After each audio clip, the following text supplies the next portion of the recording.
saya lanjutkan ke subbab berikutnya,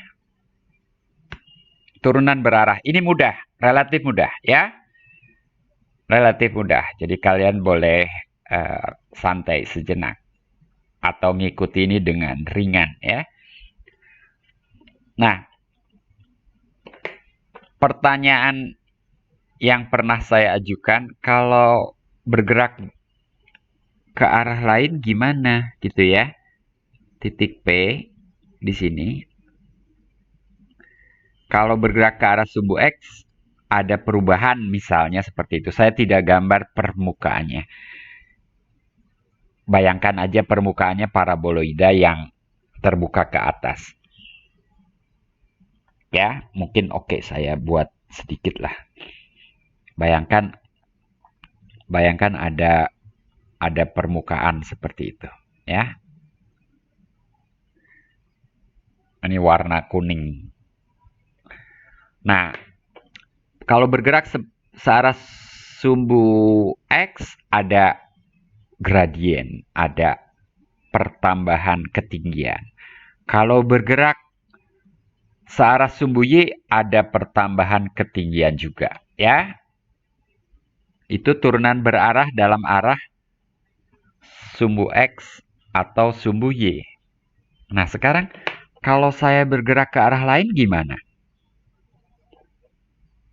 Ya, kalau saya bergerak, ini saya gambar satu.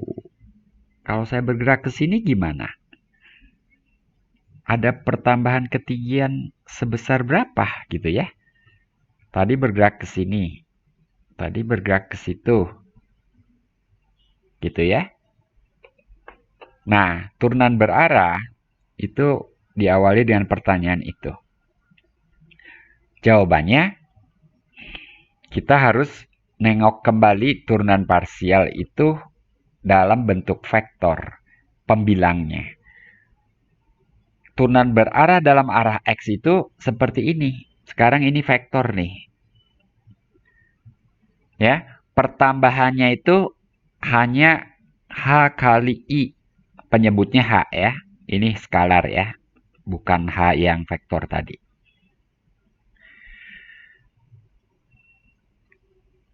Dalam arah sumbu Y, pertambahannya itu H kali J.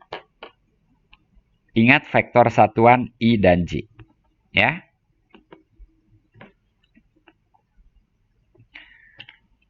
Nah, dengan definisi ulang seperti ini, sekarang saya punya ide.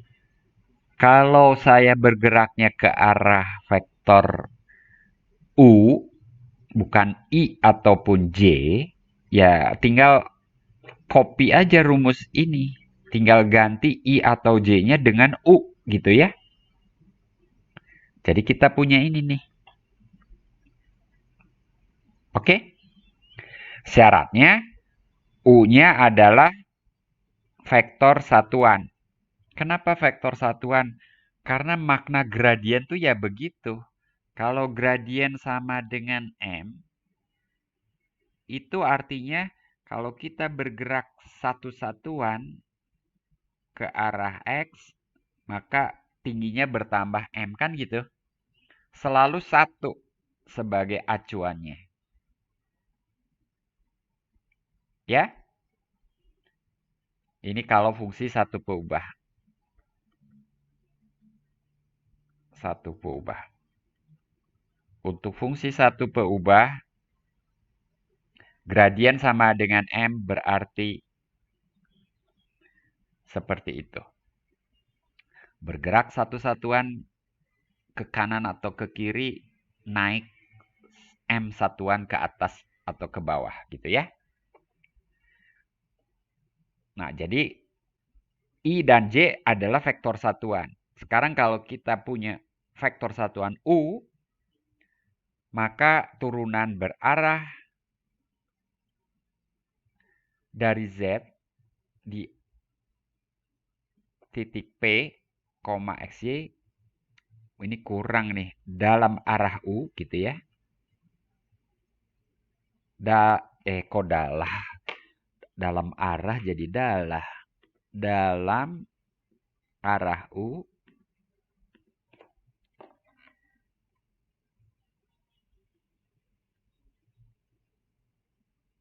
jadi itu kurang diselipkan di situ.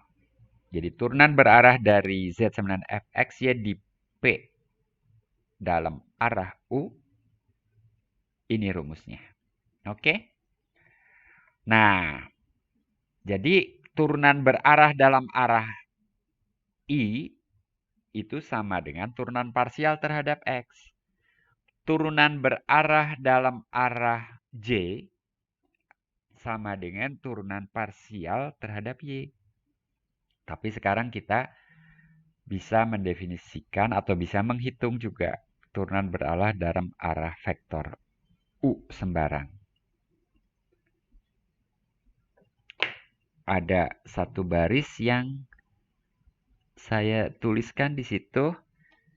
Vektor satuan adalah vektor yang panjangnya 1. Contoh selain I dan J adalah 0,6,0,8. Tanda desimalnya saya pakai titik di situ ya. Nah, hubungannya dengan gradien adalah sebagai berikut. Ini sebetulnya teorema ini. Cuman tidak saya tuliskan sebagai teorema sebelumnya. Jadi saya tulis langsung di sini. Jika F mempunyai turunan atau linear secara lokal di P, maka F mempunyai turunan berarah di P dalam arah vektor sembarang. Dan kita punya rumus ini. Turunan berarah dari F di P dalam arah U itu sama dengan U dot del F.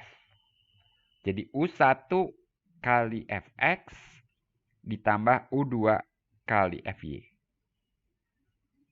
Jadi mudah ngitung turunan berarah kalau kita tahu fungsinya mempunyai turunan berarah.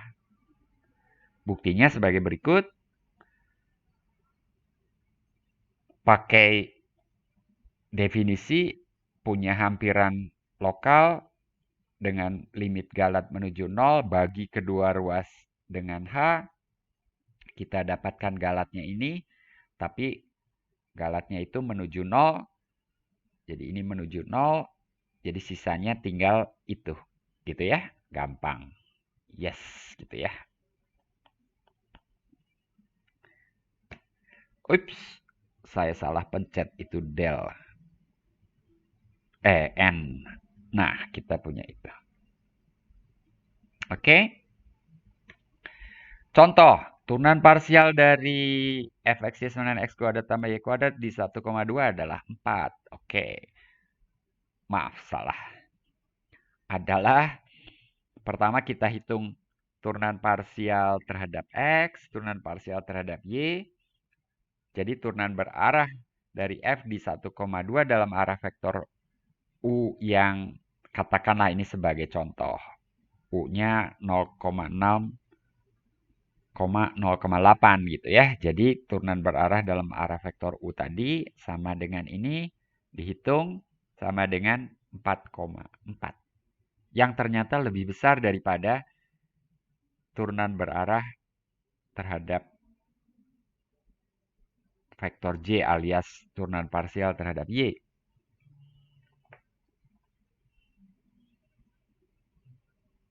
Nah,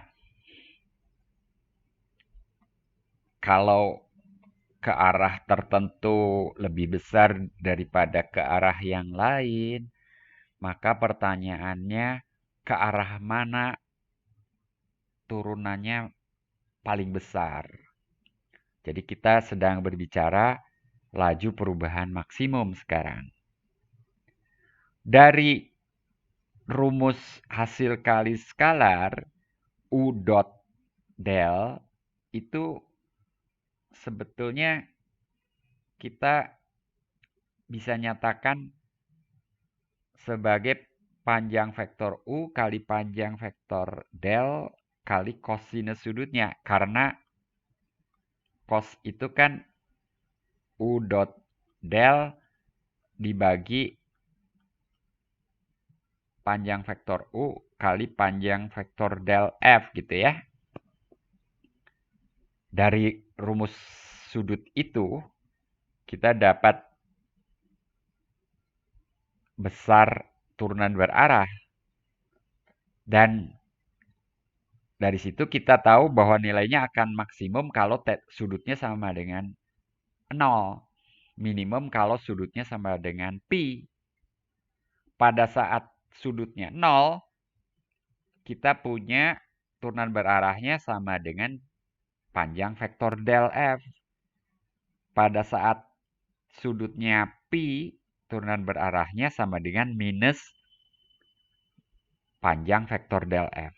Jadi ini yang max, ini yang minimum. Nah, buat apa ini? Kalau kalian bayangkan gambarnya, itu ya mungkin bayangkan sedang berada di puncak gunung ya, di sini misalnya. Ini kalian mau turun gunung misalnya, ya, tapi bukan kalianlah yang turun, mungkin bayangkan mau menggelindingkan bola dari P itu ya. Mau menggelindingkan bola dari P. Ke arah mana ya? Apakah ke arah sini, apakah ke arah situ, atau ke sebelah sana, ke sebelah sini? Nah, yang paling curam yang mana gitu ya? Gitu, kira-kira gitu. Sebaliknya kalau mau membuat jalan gitu ya, melalui pebukitan, ya jangan yang paling curam, justru yang agak landai gitu ya. Jadi kadang ada kebutuhan seperti itu juga. Nanti kita belajar kurva ketinggian juga kan. Kita sudah tahu definisi kurva ketinggian, nanti ada hubungannya juga dengan vektor del ini. Sementara ini ada pertanyaan nggak? Kapan laju perubahan maksimum? Kalau sudutnya 0. Artinya apa sudut 0 ini? Sudut 0 ini artinya U-nya sejajar dengan del. Ya? Ini artinya U-nya sejajar tapi berlawanan arah. Jadi ini mungkin saya pakai panah. Sejajar tapi berlawanan arah dengan del F. Ini notasi saya nih. Kalau sejajar dan searah, panahnya sama ke atas gitu ya. Kalau ini panahnya bertolak belakang. Nah, ini soal aplikasinya. Kita tahu del F-nya apa nih di 1,2? Udah kita hitung berulang kali, Margareta, masih ingat? Del F-nya?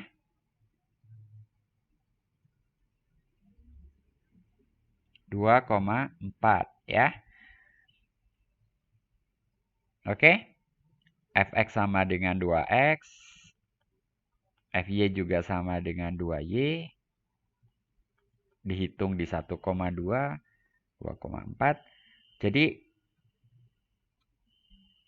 dalam arah vektor mana? Jadi U-nya harus sejajar. Berarti ya 2,4 itu sendiri. Tapi jangan lupa dibagi besarnya. Besarnya berapa?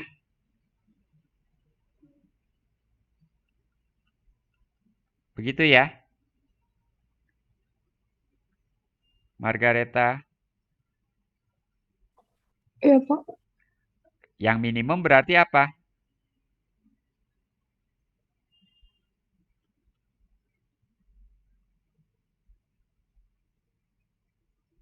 Margareta.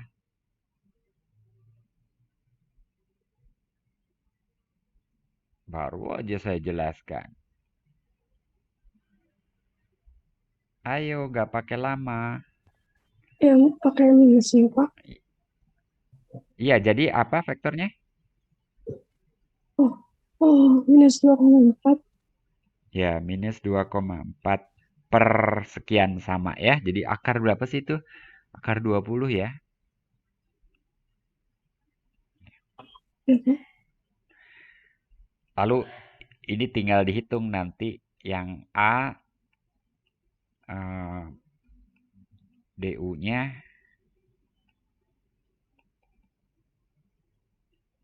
sama dengan 2,4 dot 2,4 lagi per akar 20. Jadi berapa nih? 20 per akar 20 ya, akar 20.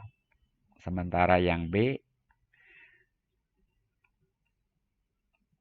U yang berbeda, ini 2,4 dot minus akar 20 gitu ya. Ada pertanyaan? Teman-teman semua? Brian? Enggak, Pak. Enggak ada pertanyaan. Nah, ini soal satu. Makin seru sih ini, cuman saya tulis di situ masih ada 4 slide lagi tuh. Brian udah capek belum? Sudah agak capek, Pak. Oke, kalau gitu ini mungkin yang terakhir deh. Masih ada 4 slide lagi tapi gitu ya. Ya, sisanya bisa dilanjutkan pada kuliah yang akan datang. Saya mau bahas ini ya. Kalau punya turunan, maka fungsinya punya turunan berarah. Sekarang sebaliknya, ya. Jadi kalau memiliki turunan,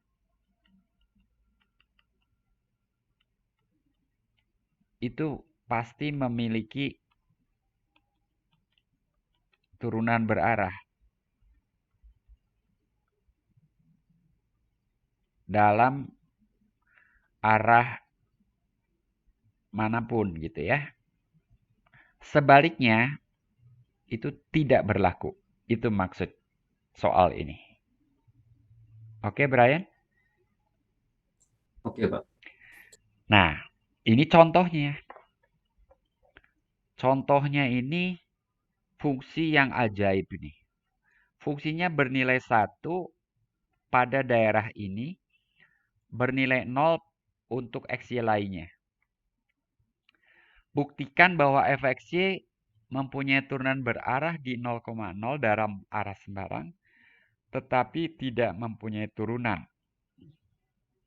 Bahkan tidak kontinu. Mungkin tidak kontinu aja nanti kita buktikan.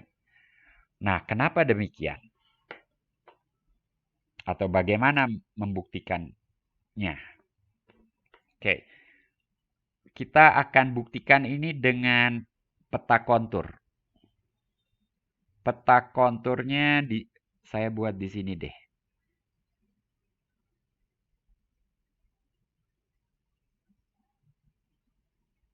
Perhatikan baik-baik ya. Ini saya mau buat peta konturnya ya. Ingat peta kontur, Brian? Ingat, Pak. Jadi nilainya aja ya. Jadi kita hanya gambar domainnya, lalu kita beri ya bukan, mungkin peta konturnya ini nggak persis, ini peta nilai, barangkali lebih tepatnya peta nilai. Saya hapus deh peta konturnya, saya ganti jadi peta nilai ya. Peta nilai itu apa, Pak? Ya, kalau kontur itu kan kurva-kurva ketinggian. Kalau ini cuma nilai-nilai aja, nilai positif atau negatif gitu ya. Oke, Y sama dengan X kuadrat saya gambar di sini. Bentar, Y-nya positif X kuadrat. Oke, saya gambar nih Y sama dengan, ini Y sama dengan X kuadrat. Oke? Nah, di sini nilainya 1 nih. Ini yang saya maksud peta nilai, oke? Oke, Brian. Oke, Pak. Di bawah itu nilainya 0. Oke? Iya. Oke, sekarang saya tanya. Di 0,0 continue nggak? Di sini continue nggak? Jawabannya tidak. Kenapa? Karena cara continue kan lihat cakram di sekitarnya. Nilainya menuju bilangan yang sama nggak? Enggak. Enggak. Ada yang 1, ada yang 0 kan? Ini kebayang kalau ini permukaan bumi, tapi beda ketinggian. Atau jangan permukaan bumi deh. Di sebuah taman itu kadang-kadang ada teras, ada bebatuan, ada tempat duduk gitu. Ini seperti tempat duduk mungkin gitu ya. Yang 0 itu tempat kaki berpijak, yang 1 tempat eh, kita duduk gitu ya. Pantat kita duduk di situ di batu yang tingginya 1, kaki kita menjuntai ke bawah, telapaknya ke lantai yang tingginya 0 kan gitu ya. Gitu. Oke. Sekarang kenapa fungsi ini kok katanya punya turunan berarah? Jadi jelas ini tidak kontinu ya. Jadi F-nya tidak kontinu. F F tidak kontinu di 0,0 ya. Itu yang pertama. Nah, sekarang F um, Bentar, saya lanjutkan dulu kalimatnya.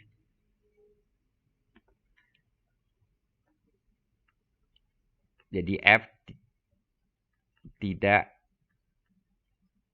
mempunyai turunan. Tadi kan ada proposisi. Kalau punya turunan pasti continue. Kalau tidak continue jadi tidak punya turunan.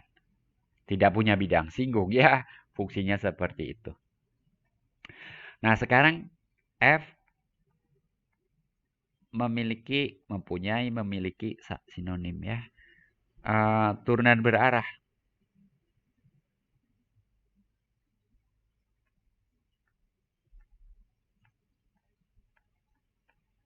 Dalam arah U sembarang. U sembarang, wow. Kenapa? Karena lihat ilustrasi saya.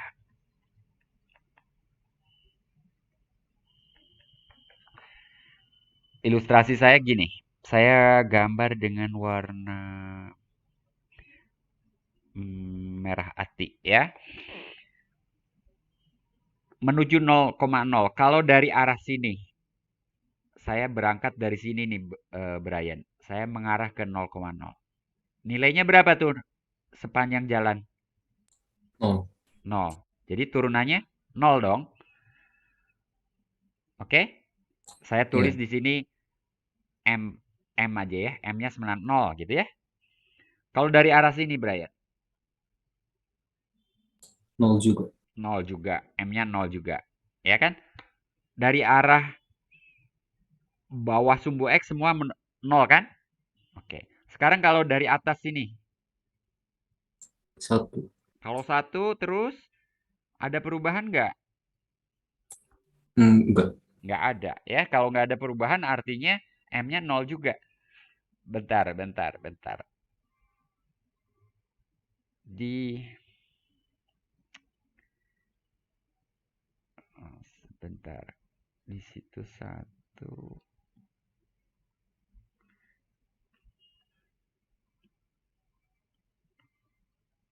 Bentar, di 0,0 tuh nilainya berapa? Di 0,0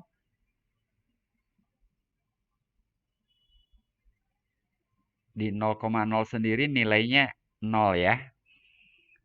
0.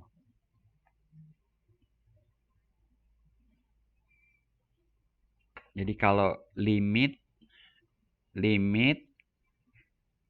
H menuju 0 F HU dikurangi F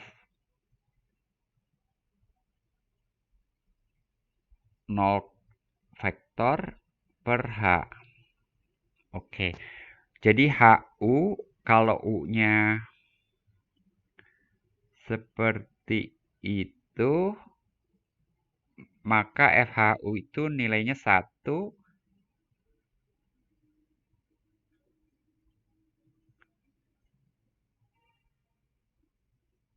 Sebentar. 1 dikurangi 0 kan 1. 1 dibagi H. Nah, ini salah nih. Bentar.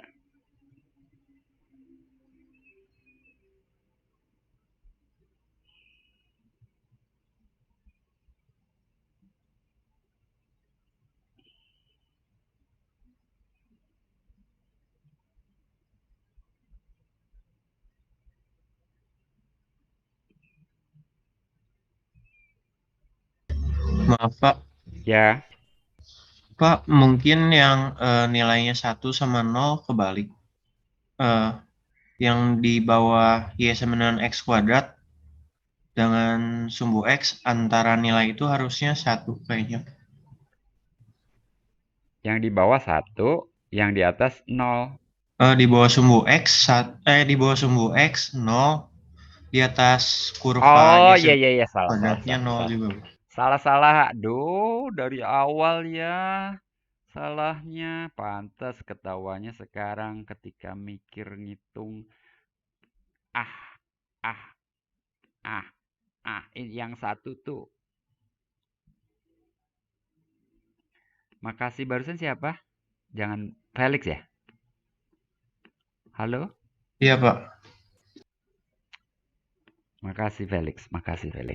Saya tahu sadar salahnya terlambat. Jadi yang satu tuh yang di antara sumbu X dan kurva ya. Ya Felix ya. Iya Pak. Lalu 0 di atas juga ya. Dan di 0,0 sendiri berapa nilainya? 0 gitu ya. Gitu. Nah, sekarang udah betul nih. Aduh, makasih Felix. Kamu dewa penyelamat saya. Ini saya udah minum kopi tapi belum setengah cangkir. Jadi kurang optimal nih. Alasannya gitu Felix. Sekarang saya ulangi penjelasannya. Ini warnanya saya sekarang pakai yang merah tua lagi. Jadi yang dari atas 0 terus kan? Gitu. Nah, sekarang yang belum kita bahas dari arah mana nih? Dari arah sini nih misalnya. Oke, saya ambil satu contoh aja ya. Ini nilainya berapa awalnya di sini? Titik kanan ini. 1. Ya. Tapi karena menuju 0,0 pada suatu saat nilainya berubah jadi 0. Oke, Felix? Oke, Brian? Iya Pak. Jadi awalnya 1, 1, 1, lalu akhirnya 0 setelah melalui titik potong itu. Ya? Jadi yang tadi gradiennya 0, pada akhirnya ini gradiennya 0 juga. Ya? Sekarang dari arah mana lagi yang belum? Udah semua. Pak, kalau dari arah sini gimana? Nih saya tulis dulu titiknya nih, arah di agak kanan ya. Kelihatan? Nah, ini nilainya 1 terus. Tapi pada suatu saat memotong Y sama X kuadrat nggak?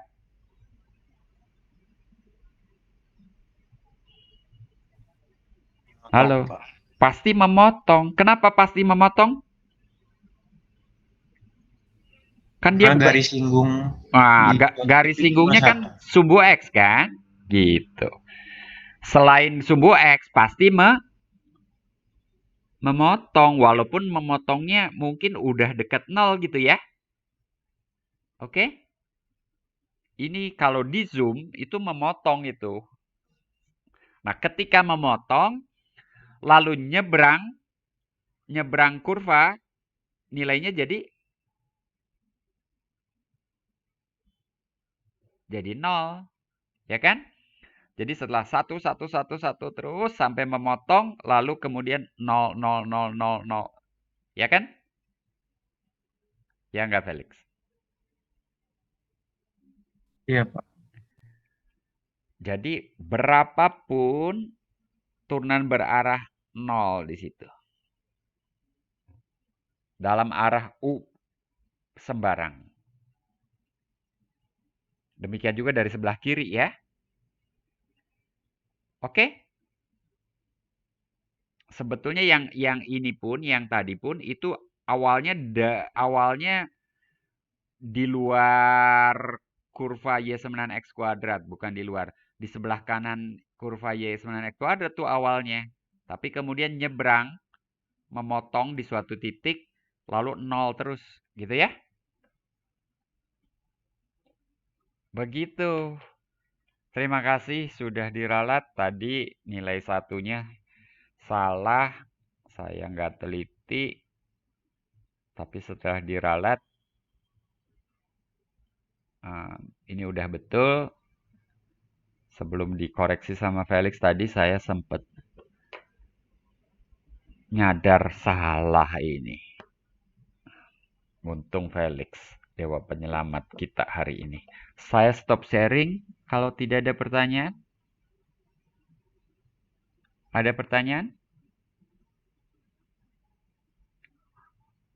Satu komentar, fungsi yang Anda hadapi sekarang bisa yang seperti ini ya. Di SMA dulu nggak kebayang mungkin fungsi dua peubah juga nggak dibahas. Mungkin ada sistem persamaan linier, 3 peubah, 2 peubah, tapi hanya untuk mencari ini aja, solusi sistem persamaan itu yang merupakan suatu titik barangkali gitu ya. Oh, kalian ada program linier juga di SMA. Program linier dibahas nggak? Untuk membuat suatu produk diperlukan bahan A sekian, bahan B sekian gitu? Masih ingat? Coba nyalakan dong sebentar nih 7.35 saya akhiri, tapi nyala sebentar aja. Program linier dibahas nggak di SMA? Fatimah? Masih ada ya? Masih. Dibahas, Kak. Oke. Ya, yang seperti itu. Ini lain lagi gitu ya. Jadi turunan fungsi dua peubah ini sesuatu yang baru sama sekali ya. Dan fungsi yang jadi contoh bisa kayak tadi tuh gitu ya. Nggak pakai peta kontur, pakai peta nilai. Ini karangan saya. Cuman mudah-mudahan ilustrasi tadi cukup jelas ya. Baik, daftar hadir presensi mandiri kalian isi, jangan lupa. Dan saya udah cek yang tutorial kemarin, yang ngisi lebih banyak daripada yang hadir. Nanti saya akan hapus yang sebetulnya tidak hadir ya. Jangan gitu dong ya. Mengisi daftar hadir padahal tidak hadir itu korupsi juga. Korupsi kehadiran ya. Oke, sampai jumpa minggu depan. Saya tidak memberi PR. Anda baca-baca lagi, tonton lagi materi kuliah tadi kalau sudah saya unggah di kanal YouTube saya. Sampai jumpa minggu depan. Selamat berakhir pekan. Salam sehat selalu. Terima kasih, Pak. Terima kasih, Pak.